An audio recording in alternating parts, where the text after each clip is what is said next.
ایک بہن نے فرمایا کہ میں نے 10 محرم کا روزہ رکھا، وہ میٹنگ ہوئی تو روزہ میرا گیا۔ بہن، ہم نے آپ کو پہلے ہی بتایا، یہ فقہی مسئلے جو ہوتے ہیں نا، یا خالی سن کر آپ سمجھیں کہ میں وہ عالمہ ہو گئی، ایسا نہیں ہوتا ہے۔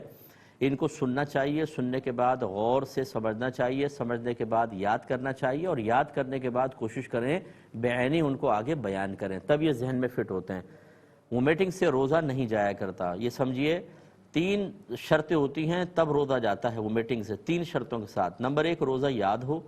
نمبر 2، آپ نے وہ میٹنگ کے لیے جان بوجھ کر کوئی عمل اختیار کیا ہو، جیسے انگلی وغیرہ کرنا یا مارنا حلق میں، یا اور کوئی طریقہ کار کہ آپ کسی چیز کا تصور لاتی ہیں تو میٹنگ ہو جاتی ہے، اس طریقے سے کر کے باقاعدہ کوئی عمل کرنا۔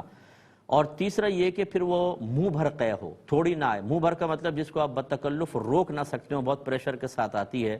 یہ 3 شرطیں جمع ہوتی ہیں تو آپ کا روزہ ٹوٹے گا، ورنہ نہیں۔ مثال کے طور پہ آپ کو اپنا روزہ دار ہونا یاد نہیں ہے، اب آپ نے جان بوجھ کے الٹی کر دی، کچھ بھی نہیں ہوگا۔ روزہ دار ہونا یاد ہے لیکن جان بوجھ کر نہیں ہوئی، ویسے طبیعت میں متلی پیدا ہوئی اور خود بخود الٹی ہو گئی، چاہے منہ بھر ہو، نہیں ٹوٹے گا۔ تیسرا یہ کہ روزہ بھی یاد تھا، آپ نے جان بوجھ کے کیا لیکن منہ بھر قے نہ آئی، تھوڑی سی آئی، نہیں جائے گا۔ اب آپ نے کوئی مسئلہ سیکھا نہیں ہوا یا سمجھا نہیں ہوا، یہ یاد نہیں کیا، آپ نے فوراً فیصلہ کر لیا، وہ میٹنگ ہوئی، میرا روزہ گیا، آپ نے روزہ توڑ دیا۔ پہلے نہیں ٹوٹا تھا، پھر آپ کے ان اعمال کی وجہ سے ٹوٹ گیا۔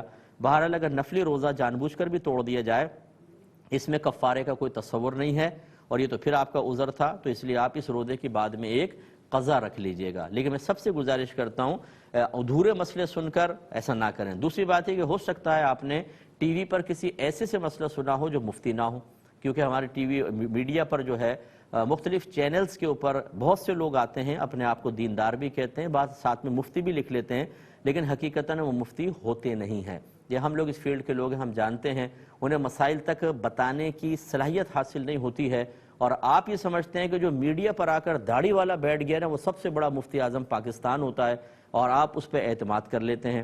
یہ میڈیا پر آنے والا ہر شخص واقعی صاحب علم ہو اور مسائل بتانے کی صلاحیت اور شریعت کی طرف سے اجازت رکھتا ہو، یہ لازم نہیں ہے۔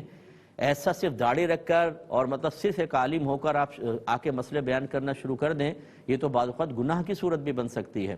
تو اب آپ نے اگر واقعی ایسا مسئلہ سنا تھا تو یہ غلط مسئلہ کسی نے بیان کیا، وہ میٹنگ سے تو روزہ جاتا ہے نہیں، اس کا مطلب ہے وہ غلط مسئلہ آپ کو بتایا گیا، یا پھر وہی ہوگا جو میں نے آپ کو عرض کیا کہ مسئلہ صحیح بتایا تھا، آپ کو یاد نہیں رہا، صرف وہ میٹنگ تو یاد رہ گئی، باقی ساری قیودات، شرائط، کنڈیشنز، ٹرمز، لیمیٹیشنز وہ سب آپ بھول گئیں، تو اس لیے وہ آپ کو یاد رکھنا لازم ہوگا۔ بہرحال میں نے بہن کو مسئلہ بتا دیا، آپ اس کو دوبارہ قضا کر لیں۔